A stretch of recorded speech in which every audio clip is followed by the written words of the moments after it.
million. Totoo naman I'm po. sorry, Mr. Chairman. There's nothing there. Kahit na picture lang yung pinicture mo, there's nothing there that states that. Is this a new allegation that you're talking about? Actually, papaliwanag ko lang muna po, sir. Ang kaya lang po ni Secretary Bunoan that time is 600 million na ibigay. Kaya sa conversation po, This was in October 2022? Yes po. Okay. Nung nagre-request nung October 22. Okay, Mr. Chairman, can I finish on that? Kasi lumalayo na po siya. Allow the resource person to finish the narration before we interject. Okay. Yung katulad nga po ng sinabi ni D.E. Henry noon, kung nagpa-follow up sa St. Joel, totoo naman po na ang nire-request niya is mga multipurpose building. Pero that time na hindi kayang ibigay yung amount na hinihingi ni Senator Joel, ang kaya lang ni Secretary Manny Bonoan po noong time na yun is 600. So, hindi maaabot yung target na almost 1 billion na mahigit. Naisipan po ni D.E. Henry na i-convert sa flood control yung 600 million na which is kinuhanan po ng 25% yung mga kontraktor para ang maging total is 150 million. Kung sinasabi po kanina na yung project po lumabas po siya ng 2023, wala po siya sa GAA. Meron po kaming conversation nung Chief of Staff po ni D.E. Henry na isinend po sa akin yung list na ayos na po na eto po, pakita ko po.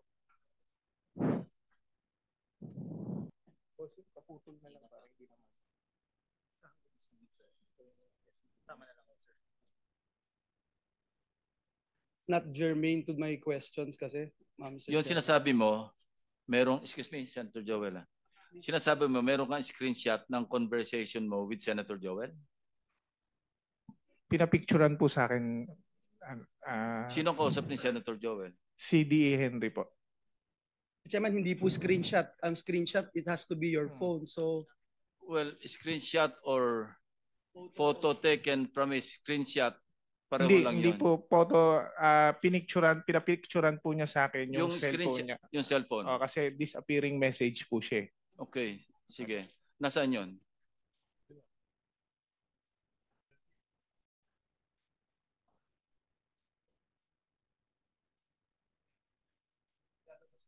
Ang binigay mo raw, list of projects? Hindi kumbaga, nung yung 600 million na kinonvert na lang po sa flood control, ito po, sinend po, ito po yung nasan po. Now, how can you prove na si Senator Joel at saka si Engineer Alcantara yung nag-uusap doon sa, yung nando sa thread?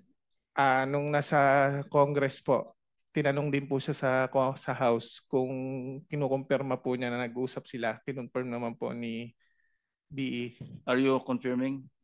I confirm, nung last time po sa Congress, ang kinonfirm ko lang po na si Senator Joel po ay nag-follow up sa akin na pwedeng malagyan ng building, mga school building po ay multipurpose building, baka pwedeng mabigyan po ni Secretary. Meron daw po request pero pinapapollow up niya lang po sa akin. Pero there is no such thing as flood control, Your Honor. Yun po ang bilanggit ko sa Congress po. Ayan, Senator Joel, please continue. Thank you.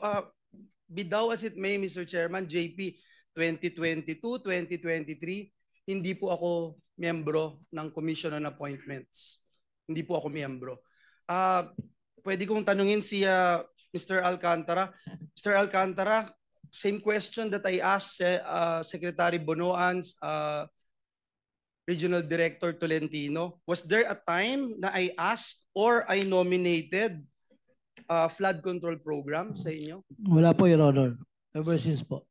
Ever since, wala, Mr. Chairman. Was there a time na naglabi si Senator Villanueva for any contractor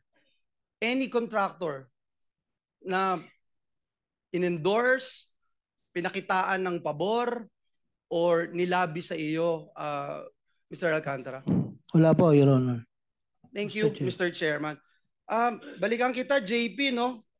Hindi ako CA member. Kinonfirm na si Secretary Bonoan dun sa sinabi nyo. Doon sa mga binanggit mo doon sa plenaryo, doon sa Kamara. Gusto ko lang malaman, meron bang nag-utos sa'yo, sabi sa'yo na banggitin ang pangalan ni Senator Villanueva na ang tanging basis mo ay pinicturan mo ang isang telepono na hindi din sa'yo?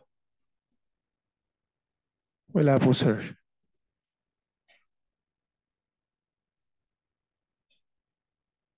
Puntahan ko si Bryce, Mr. Chairman. Engineer Bryce, nagpunta ka rin sa Kamara de Representantes at doon marami kang sinabi, may mga picture, kagaya nung sinasabi ni JP na pinicturan niya yung isang telepono at di umano ito ay conversation ni Joel Villanueva at isang Henry Alcantara.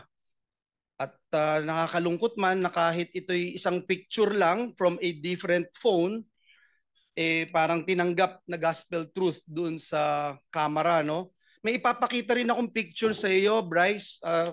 Pakitignan itong picture na to. Pakilakihan.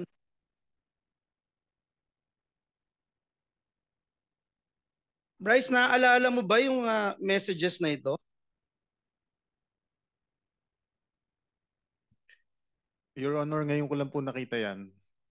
Wala po ako nababasang ganyang messages po. Numero mo ba yan na nakikita sa telepono? Numero mo ba yan? Numero ba ng congressman yan? Wala pong nakalagay na numero, Your Honor. So pareho pala dun sa binanggit ni JP, wala ring numero. Naaalala mo yung message na yan?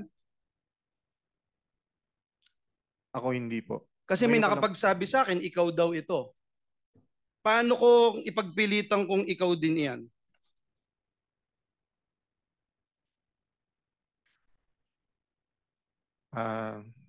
Nasa sa inyo na po yan, Your Honor. Pero hindi ikaw yan. Hindi po. Babasahin ko lang, Mr. Chairman, nakalagay dito, Congressman, Bryce, idiin mo si Sen. Joel dito. Bryce sumagot, basta kayo na bahala sa akin, batchmate. Huwag niyo lang akong ibalik sa Senado, sa Senate. Mr. Chairman, if we rely on pictures, anyone can claim anything. And let me show how easy it is to fake this one, Mr. Chairman.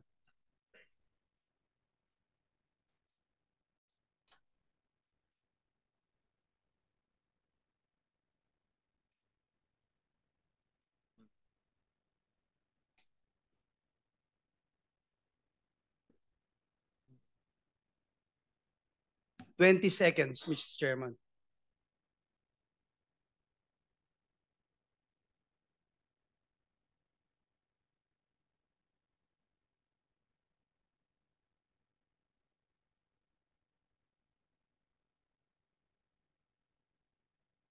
Took me 20 seconds, Mr. Chairman, to do that.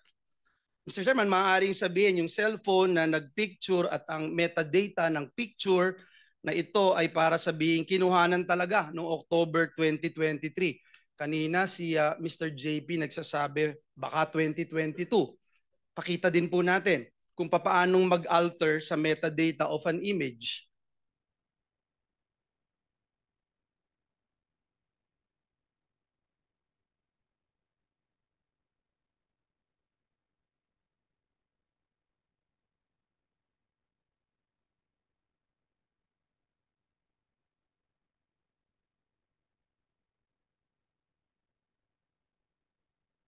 Ganun po kadali, Mr. Chair. Mr. Chairman, bukod po sa napakadaling magdoktor ng picture, inamin niya po mismo doon sa camera, and if we can show the minutes and the transcript of the hearing, inamin po ni Engineer Bryce na wala siyang personal knowledge sa mga mensaheng ito.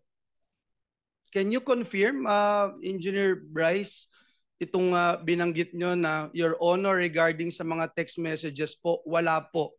Kasi you're being asked to prove your allegations na may pruweba or usapan tayo o at least make sure for fairness sake, sabi niya Rep. Adyong. Would you confirm na ito po yung naging sagot nyo, sir?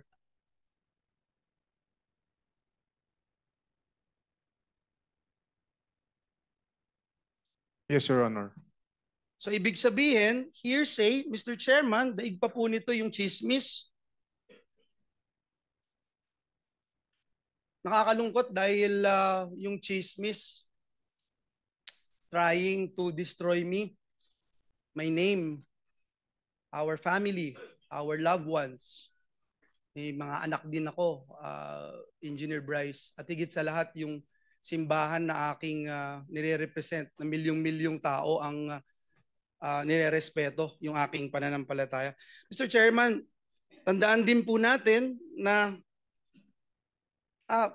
Bryce and JB, nakita nyo kanina yung pinakita kong video. Hindi ba ganun kadali gumawa? Yes or no lang? Hindi po namin alam na pwede palang gawin yon, Your Honor. Hindi nyo alam. Okay. So ibig sabihin, hindi nyo ginagawa itong pamimeke? Hindi po, Your Honor. Okay. Hindi nyo ginagawa. Mr. Chairman, dun po sa mga isiniwalat nyo, Mr. Chairman, dito sa Senado, ang dami pong kasinungalingan at pamimeke. No? Pakita lang natin yung history ng pamimeke ng public documents nitong dalawang ito, Mr. Chairman. Nameke din po sila ng driver's license para lamang makapaglaro sa casino. Kahit alam nating lahat na krimen ito, ngayon pa po ba sila matatakot, Mr. Chairman, kung ikalulusot po nila ito? So, ito po ba, hindi nyo rin po aaminin na kayong behind dito sa pamimeke ng lisensya na ito, Bryce and JP? Your Honor, wala po akong nahawakang ganyang klase ng ID po. Ganun din po ako, sir. Kasi katulad nga po nung sinagot ko na LTO, may sinampahan na po kami. Sinagot na po namin yan sa LTO, sir. Sige po. Taong bayan na po ang huhusga kung may kakayahan kayo o wala. Miyembro kayo nitong BGC Boys na pinangalanan ni Senator Lacson na nagpatalo ng 950 million yung lisensya. Ito, may lisensya po. Yung LTO po, it's already in the LTO. Kayong dalawa, sinasabi nyo, hindi nyo alam na nagkalisensya kayo? Ako po hindi po, Your Honor. Picture mo yun Oo nga po, nagul din po ako at meron ganyan So lumalabas sinong ID. nagpagawa ng lisensya mo, driver's license? Dahil fake, ayaw mong aminin.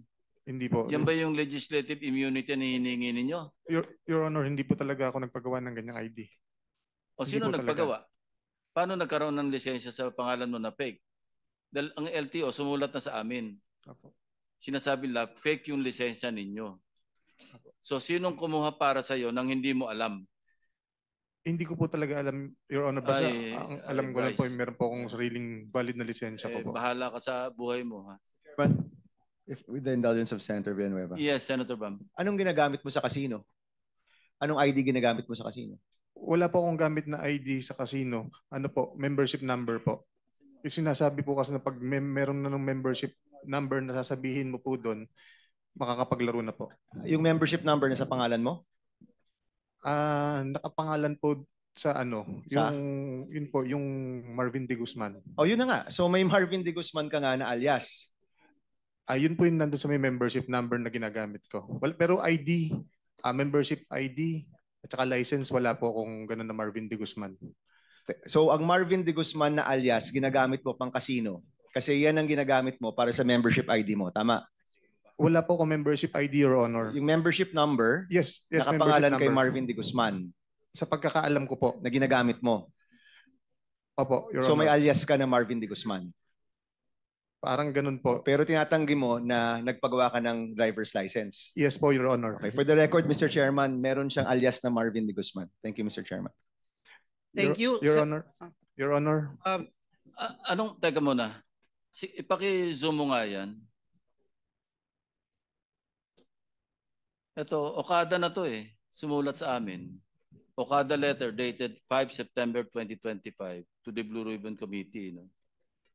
Bryce Erickson D. Hernandez registered for OM membership on October 17 under the name of Marvin Santos de Guzman and presented a driver's license under the said name of Marvin Santos de Guzman. Sinungaling din ng Okada? Hindi ko po talaga nahawakan yung ID na Your Honor para i-present po sa kanila. Ikaw nga nag-present, Okada na nagsasabi eh. Sinong maniniwala sa'yo, Engineer Hernandez? Alam mo, you're being confronted with all these documents, all these proofs, ano? Tapos you keep denying and then you have the goal to ask for a legislative immunity. Magbibigay lang po ako ng example, mabilis lang po. Naalala ko po, nabanggit niyo po na naglaro ako nung September 1 sa casino. Hindi ako nagbanggit. Naglaro ka sa casino, Naglaro. October 17 to 18. Sabay-sabay kayo. Di ba sabay-sabay? Nagkamali ng petsa. Actually, yung dating chairman. 17 to 18 ka na sa Okada. Huwag mo i-invoke yan kasi I'm telling you, mali yung premise ng dating chairman. But I'm telling you, I'm correcting it. Nandoon ka noong October 17 to 18. Tama o mali? Anong year po, Your Honor? 2022. May admission ka dyan eh. Sa statement mo. Opo. So you're not denying. Hindi ko po dinedeny yun. Napunta po ako ng Okada noon at nakapaglaro po. Noong ng 17 2022. to 18. Hindi ko po October alam 17 yung to screen. Basta 2022 po yun, Anyway, Your Honor. You better compose yourself, ha? Kasi pabali-baligtad ang sinasabi mo. Walang maniniwala sa iyo pagkaganyan yung mga statement. Okada na yung nagse-certify eh. Yes po, totoo naman po na nakapaglaro po ako ng 2022 po. Hindi mo pinresent yung driver's license mo Hindi po, Your Honor. under the name Marvin de Guzman. Hindi po, Your Honor. So sinungaling ang Okada. Chairman, Yes, I mean, Senator Bam. sino yung nag-apply nung membership sa Okada? Ang alam ko po, kung hindi po ako nagkakamali, isang taga-Soler po. Hindi ikaw yung nag-apply? Hindi po ako. So binigay na lang sa'yo yung membership number mo? Exactly po. Ganun po ang nangyari. Sino Your yung Honor. nag-apply para sa'yo? Baka pwede mong banggitin. Kaibigan po, ano po? Alam mo, Bryce, you can still redeem yourself. Apo. I'm giving you one last Yes, po. chance. I'm telling you, I told you this earlier. Remember? Na diin ka dito. Remember that? Yes po. Huwag kang lulusot sa amin. Ang dami namin dito na pwede mag-fact check sa'yo. Ha? Opo. Naalala ko na po ang pangalan nung nag-apply nung membership. Mike, ano pilitin niya? Archibald po. Ang sinasabi mo, si Mike, a certain Mike Archibald, nag-apply para sa yung membership sa Okada. Yes po, Your Honor. Kasi ang Okada, yung record nila is my driver's license na kasama ng membership mo. Sino nagbigay ng pangalan na De Guzman? Hindi ko po alam. Baka si Mike po. Pero pagpasok mo doon, alam mong De Guzman yung gamit mo. Wala pa po akong aid. Nung pumasok po ako doon, wala po kami membership eh. So si Mike po ang nag-ayos ng membership na yan. Hindi po kami. Okay, Mr. Chairman. Inyo kung pagtsatsagaan nyo pa ito. Ha? Thank you, Mr. Chairman. Ako, madami sana ako itatanong pa pero I think it's very clear, crystal clear, Mr. Chairman. Siguro yung huli ko na lang po na sasabihin, Mr. Chairman, ay itong ini-strengthen niya na paulit-ulit po doon sa Kamara, Mr. Chairman, na nasa GAA po itong alleged flood control project. Tinanong po natin kanina yung district engineer kung mayroong flood control project si Senator Villanueva. Wala. Ngayon, iniiba-ibaw niya in 3-4 times, Mr. Chairman. I can show you all the minutes of the hearing. Siguro kahit isa lang mag-show tayo itong tinanong ni Chairman Redon sa kanya kung banggitin niya itong sinasabi niyang proyekto. At ang sabi niya, Mr. Chairman, na ito ay nasa listahan ng General Appropriations Act ng 2023. Kaya, Mr. Chairman, I will still submit, Mr. Chairman, this 2023 GAA. Pwede na rin natin isama yung 2022 at saka 2024 dahil baka nagkamali po sila. Wala po dito lahat ng binanggit. Kahit yung binabanggit ni JP na nasabi nasaan program, wala po. Yung lahat ng binanggit nyo po doon sa camera, wala po lahat.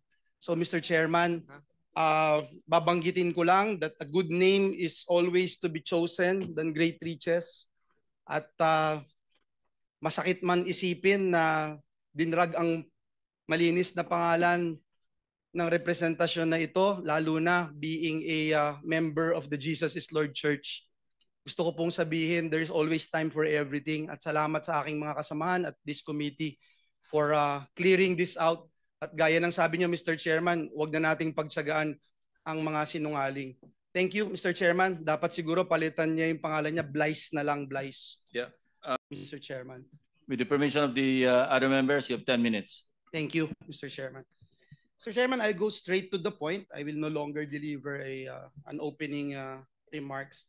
Sabi ho nung Ecclesiastes chapter 3 verse 17, God will judge both righteous and wicked people because there's time for every matter and every deed. I thank our chair and our colleagues for this opportunity na makapagtanong. Una kong tanungin, nandito na po daw si Mr. JP Mendoza. Am I correct, Mr. Chairman? Yes, he is here. Yeah. Seated beside Bryce Hernandez. Hi, Engineer Mendoza. Nagbigay po kayo ng testimonya noong sa House of Representatives September 9 at under oath po kayo noon, no, sir? Pwedeng paki. Yes po, sir. You're under oath. So, alam niyo po yung mga pinagsasabi niyo doon and sabi niyo nga po, you're under oath and let me remind lang yung RA 11594, we passed it last 18 Congress para lang alam mo na ini-impose natin yung higher penalties dito for perjury, no, which is up to 12 years of imprisonment per count. Actually kanina si Bryce, nawala na si Bryce. Kanina pinapakinggan ko si Bryce, parang naka-4 na counts na ng perjury. So that's 48 years na.